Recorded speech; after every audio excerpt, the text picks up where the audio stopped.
లేదన్నయ్య గారు. పున్నమి,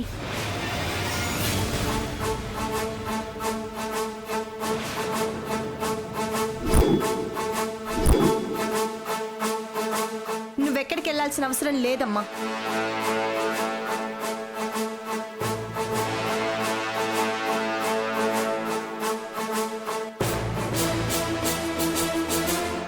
పున్నమి, నువ్వు ఈ ఇంట్లో నుంచి బయటికి రావాల్సిన అవసరం లేదు. ఎందుకు వచ్చింది? అయినా దీని భర్తని కట్టిపడేశాం కదా, ఇదే నిజమో చెప్పలేదులే. దీనికంత సీన్ లేదు.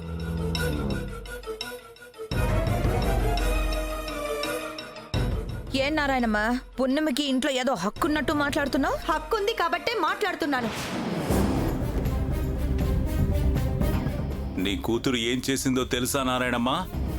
జాబిల్ ఇష్టపడిన పృథ్వీ చేత మోసం చేసి తాళి కట్టించుకుంది. అలాంటి ఈ పున్నమి ఈ ఇంట్లో ఉండడానికి వీల్లేదు. ఇద్దరూ కలిసి ముందు బయటికెళ్ళండి.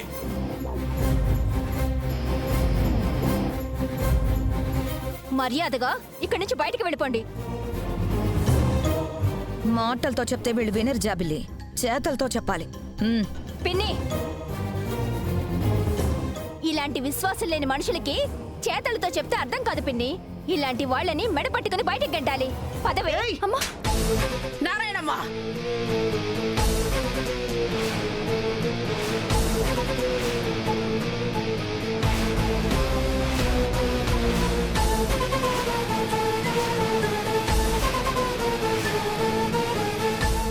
నీకేమన్నా పిచ్చి పట్టిందా? నా కళ్ళ ముందే నా మనవరాల మీద చేయి చేసుకుంటావా? నీకెంత ధైర్యం? మిమ్మల్ని చూస్తుంటే కాల్చి పారేయాలంత కోపం వస్తోంది. కానీ మీరు ఇంటి కోసం చేసిన త్యాగాన్ని గుర్తు చేసుకుంటే వదిలేయాలనిపిస్తోంది. వెళ్ళిపోండి, మర్యాదగా బయటకు వెళ్ళిపోండి.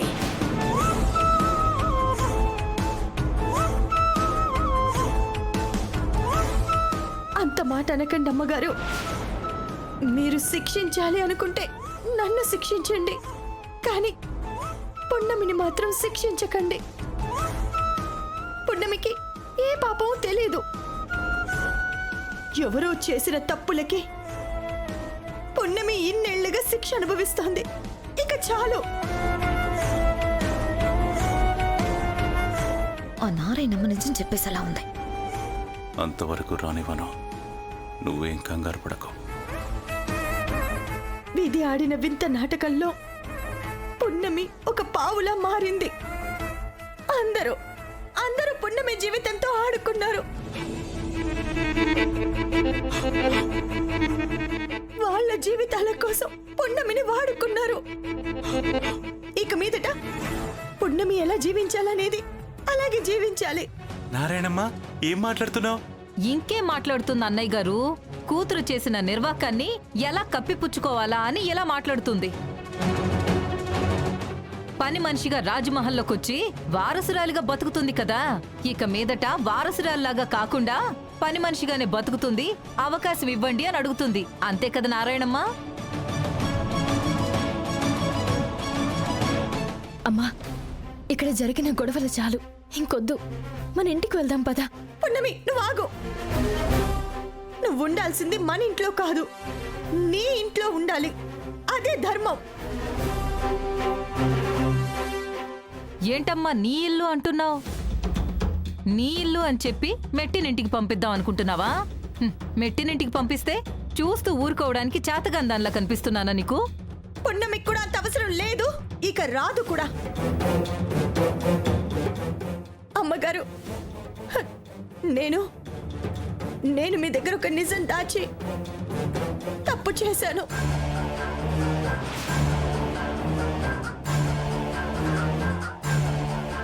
ఒక అబద్ధాన్ని నిజంలాగా మార్చి మిమ్మల్ని మోసం చేశాను. ఏం నిజం దాచావు? మళ్ళీ ఏ అబద్ధాన్ని నిజం చేయాలని ప్రయత్నిస్తున్నావు? ఈ అగ్నిదేవ్ దుర్మార్గుడు, నీచుడు.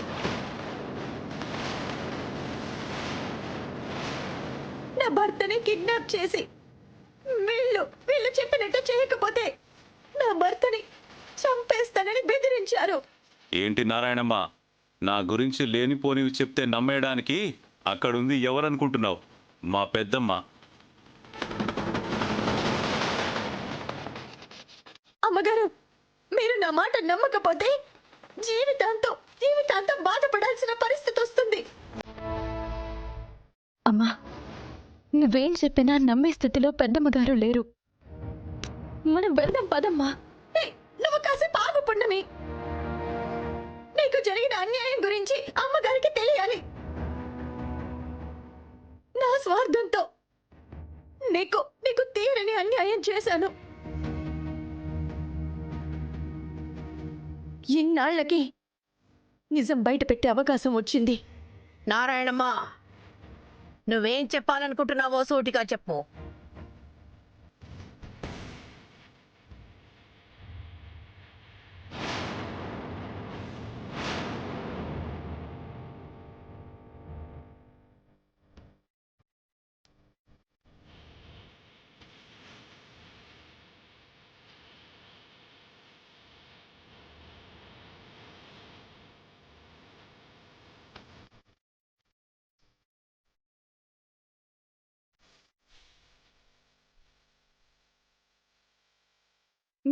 మీ వారసురాలి గురించి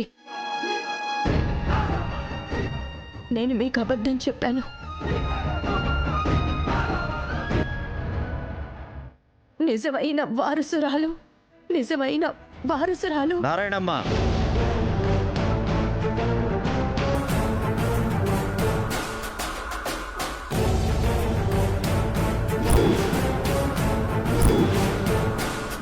కట్టుకున్న భర్తని పొడిచి చంపి ఎవరికి తెలియకుండా పారిపోయి ఇక్కడికి వచ్చి దాక్కున్నావా?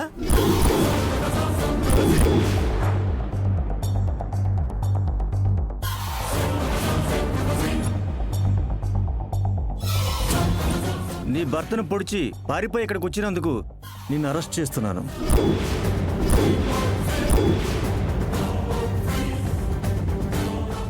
నా భర్తని నేనెందుకు పొడుస్తాను? మీరు అబద్ధం చెప్తున్నారు. అమ్మ పున్నమి, నిజంగా నేను ఈ పని చేయలేదమ్మా. బాగుందమ్మా మీ వ్యవహారం. కూతురు మోసాలు ద్రోహాలు చేయడం, తల్లి మర్డర్లు చేయడం. కానిస్టేబుల్స్, అరెస్ట్ చేయండి. అమ్మా, ఎస్ఐ గారు, మా అమ్మ అలాంటి పని చేస్తుండదు. మీరేదో పొరపాటు పడుతున్నారు. ఒక్కరోజు టైం ఇవ్వండి. నిజంగా మీరు చెప్పినట్టు మా అమ్మ తప్పు చేస్తుంటే అప్పుడు అరెస్ట్ చేయండి. ఎస్ఐ గారు, నేను ఇక్కడ తేల్చుకోవాల్సిన విషయాలు కొన్నున్నాయి. అవి తేల్చుకున్నాక వస్తాను. దయచేసి నాకు కొంచెం టైం ఇవ్వండి. ఇదయ్యాకొస్తాను. ఇలాంటి నేరస్తులకి మా ఇంట్లో అడుగు పెట్టే అర్హత లేదు. వెంటనే తీసుకెళ్ళండి ఎస్ఐ గారు. ఎస్ఐ గారు, ఆవిడే ఈ హత్య చేశారని మీ దగ్గర ఏమైనా ఆధారాలు ఉన్నాయా? ఉన్నాయి. అతను పొడిచిన కత్తి మీద ఉన్న ఫింగర్ ప్రింట్స్ నారాయణమ్మవేనని తేలాయి. కానిస్టేబుల్స్, తీసుకురండి. అమ్మా, రండమ్మా. లేదండి. అమ్మా, నేను చెప్పేది వినండి. అమ్మా, నిజంగా నాకేం తెలియదు.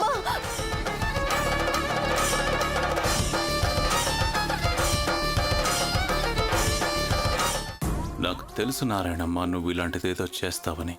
అందుకే నా జాగ్రత్తలో నేనున్నాను. వెళ్ళు, భర్తని చంపిన నేరానికి జైలుకెళ్ళు. అమ్మయ్యా, కాస్తలో ఎంత ప్రమాదం తప్పిపోయింది. సమయానికి పోలీసులు వచ్చారు కాబట్టి సరిపోయింది.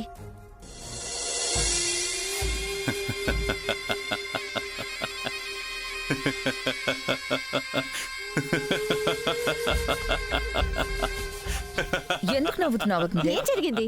మనం ప్రమాదం అంచుల వరకు వెళ్ళి తప్పించుకున్నాం. ఆ పోలీసులు రావడం ఇంకొక్క నిమిషం ఆలస్యమైనా ఆ నారాయణమ్మ నిజం చెప్పేసి ఉండేది. అసలు ఎంత భయం వేసిందో తెలుసా?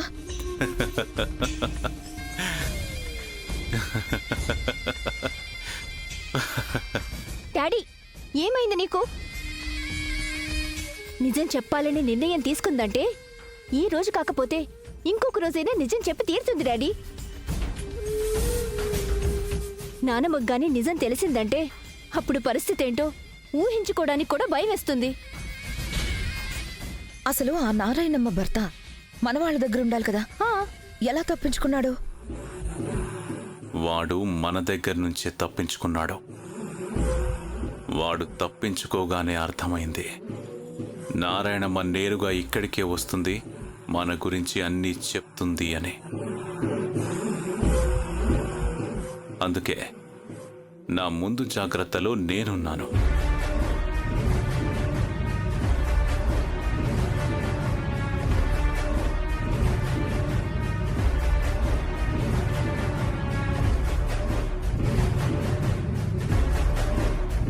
పోలీసుల్ని పంపించడం ఓకే డాడీ. మన దగ్గర నుంచి తప్పించుకున్న నారాయణమ్మ భర్తని నారాయణమ్మే పొడిచిందంటున్నారు. అదేలా మేనేజ్ చేసావు?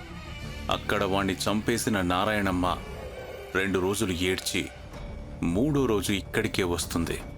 భర్తనెలాగో పోగొట్టుకుంది కాబట్టి నిజం చెప్పేస్తుంది. అందుకే ఒక ప్లాన్ వేశాను.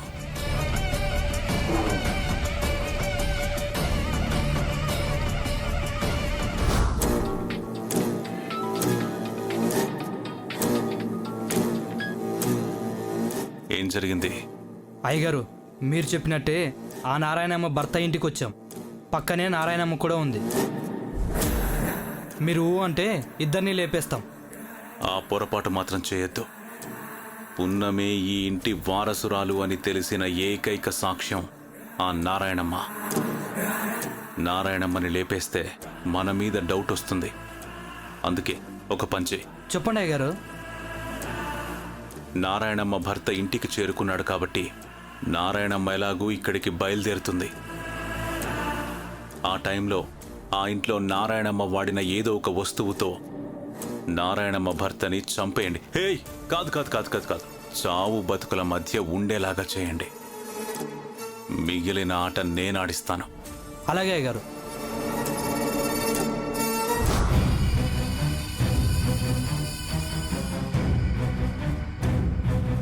అలా నారాయణమ్మ కూరగాయలు కోసుకునే కత్తితోనే తన భర్తని పొడిపించాను. ఆ కత్తి మీద నారాయణమ్మ వేలిముద్రలు ఉంటాయి కాబట్టి అలా ఇరికించాను.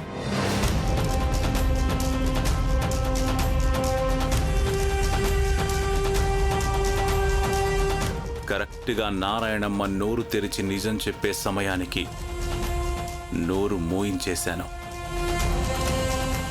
మళ్ళీ నోరు తెరవకుండా ఉండేలా పోలీస్ స్టేషన్లో వేయించాను.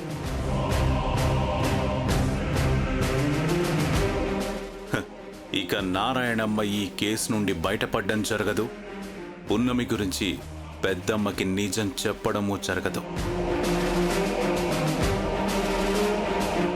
అయితే ఈ వంశానికి ఎప్పటికీ మన మయూకనే నిజమైన వారసురాలవుతుందన్నమాట. అవును. Thanks daddy.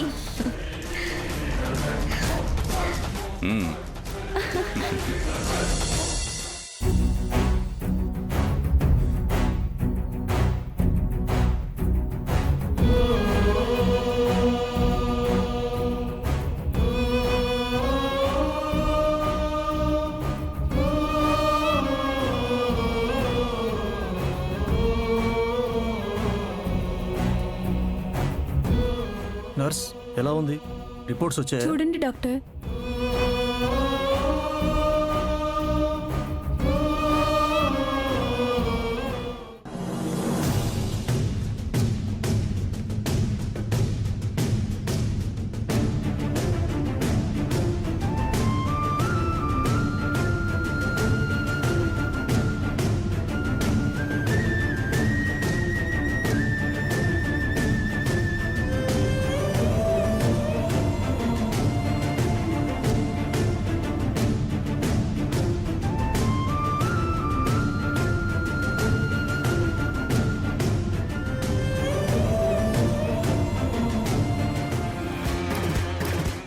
అయ్యా, నా కొడుకుని ఎలాగైనా మీరే కాపాడాలయ్యా.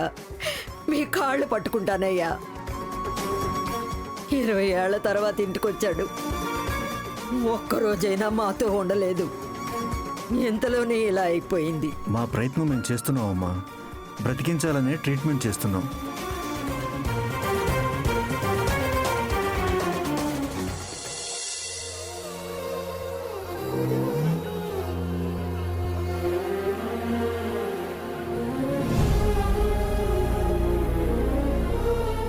ఎందుకు స్వామి నాకింత కడుపు కోత మిగిల్చావు? నేనేం పాపం చేశాను స్వామి? నా కొడుకును కాపాడు స్వామి. నానమ్మా, నానమ్మా,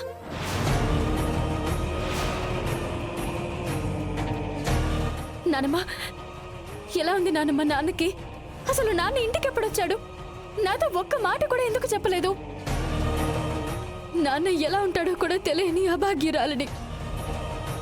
నాన్న ఎక్కడున్నాడు నానమ్మ? నాన్న నాన్న నాన్న ఎవరే నీకు నాన్న?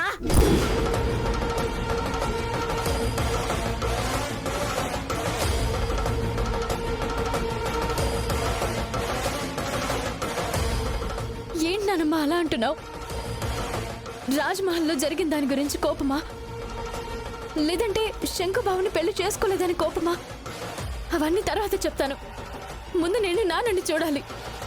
ఆగో! వాడు నీకు నాన్న కాదు, నా కొడుకు. నారాయణమ్మ నీకు అసలు తల్లే కాదు, నా కోడలు.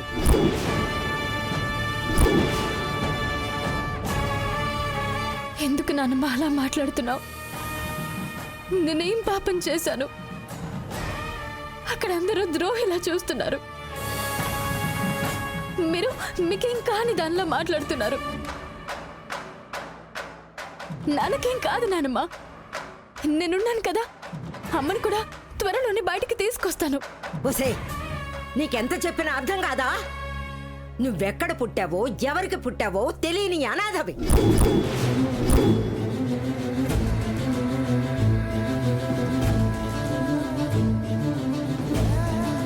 నా కోడలికి దొరికితే నిన్ను తీసుకొచ్చి పెంచిందే. నువ్వు నా ఇంట్లో అడుగు పెట్టగానే నా కొడుకు ఇల్లు వదిలిపోయాడే. అదంతా నువ్వు నా ఇంట్లో అడుగు పెట్టడం వల్లనే అని తర్వాత తెలిసింది. నీ వల్లే నా కోడలు జైలుకు పోయింది. కేవలం నీ దరిద్రమైన పాదం నా ఇంట్లో మోపడం వల్లే జరిగింది.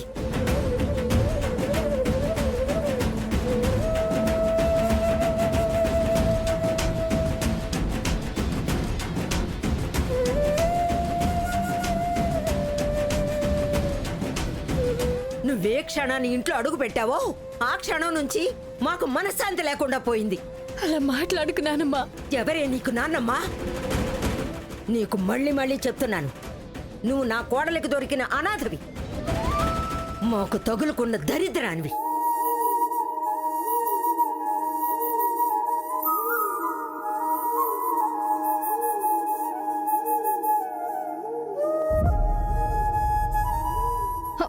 పున్నమి, బాధపడకు పున్నమి.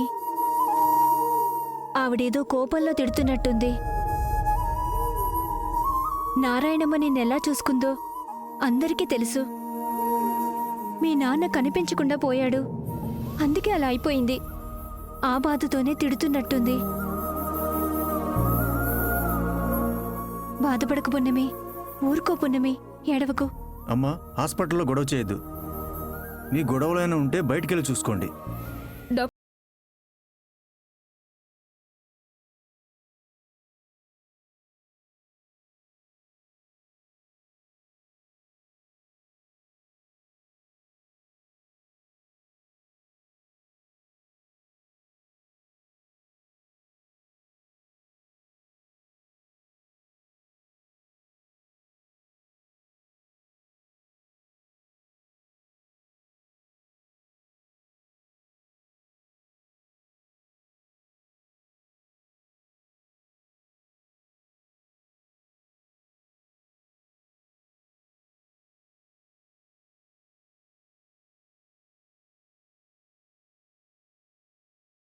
కాదు, నా అనుమానమే నిజమయ్యేలా ఉంది.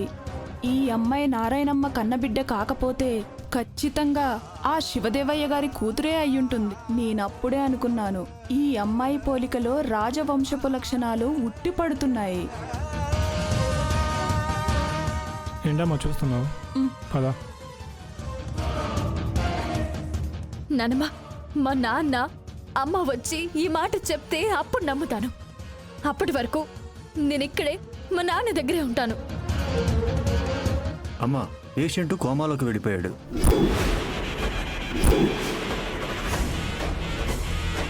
కోమాలోంచి బయటకు వస్తే గానీ ఏమీ చేయలేవు. దయచేసి మీరు ఇక్కడ గొడవ చేయకండి. నువ్వు ఇంకొంతసేపు ఇక్కడే ఉంటే బతుకుతాడన్న నా కొడుకు ఏమైపోతాడు? ముందు నువ్వు ఇక్కడి నుంచి బయటకు పోవే. నీకే చెప్పేది, బయటకు పో. పో, పోవే బయటికి. పున్నమి,